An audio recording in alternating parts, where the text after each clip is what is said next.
Alright, so the first step of getting the cube solved is to create the daisy pattern.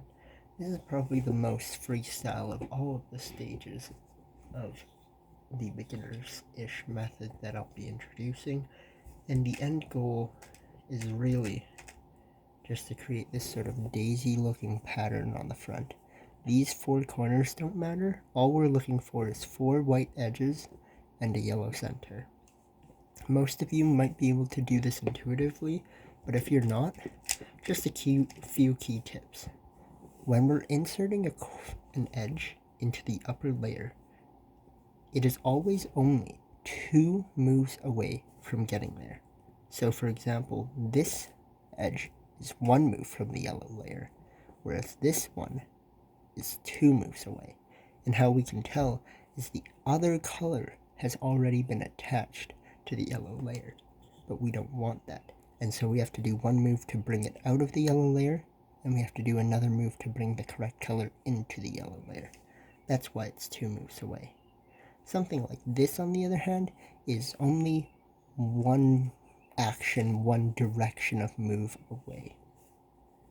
This one, however, can be inserted immediately, but if it were being blocked by this one, then bringing this edge in would pop this one out. So the other thing you want to make sure of is while you're making your daisy, make sure that the edge that you're trying to put into this yellow layer to add a petal doesn't accidentally remove another. And after that, you should have all 4 of your edges on the top. Personally, when I started off with the daisy method, because yes, I did too, I started with a lot of struggle with this particular case, where this white was not even on the white layer or this upper layer, but just somewhere in the middle. And when it's somewhere in the middle layer, but it's not on the side, like here, where it can be inserted in 1 move, when it's inserted down here, you have to recognize this is a 2-move case. But with all of these petals already made, it could be made way more complicated.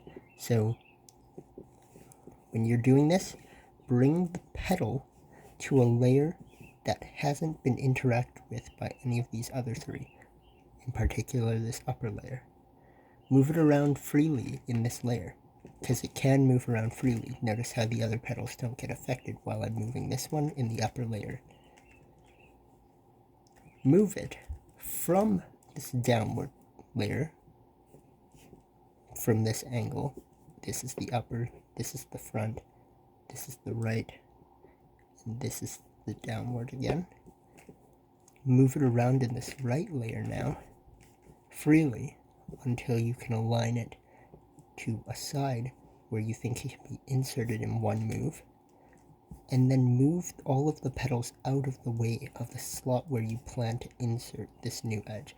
If I want this edge to go here, I don't want to just bring it up because that'll take this one out. So let's be mindful by bringing a non-white edge over here and then bringing this up. I want you to notice, however, just before we move on, that all of the colors on the cube have an equal proportion to any other color.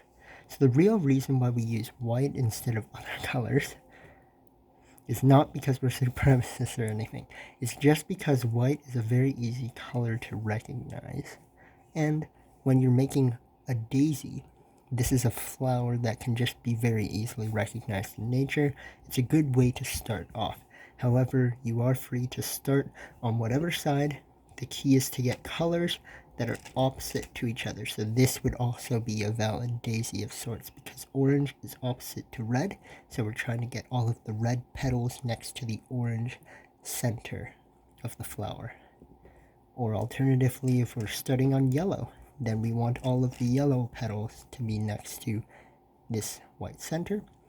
And it's really, again, all about making sure that the opposite colored petals are aligned to the correct opposite colored face.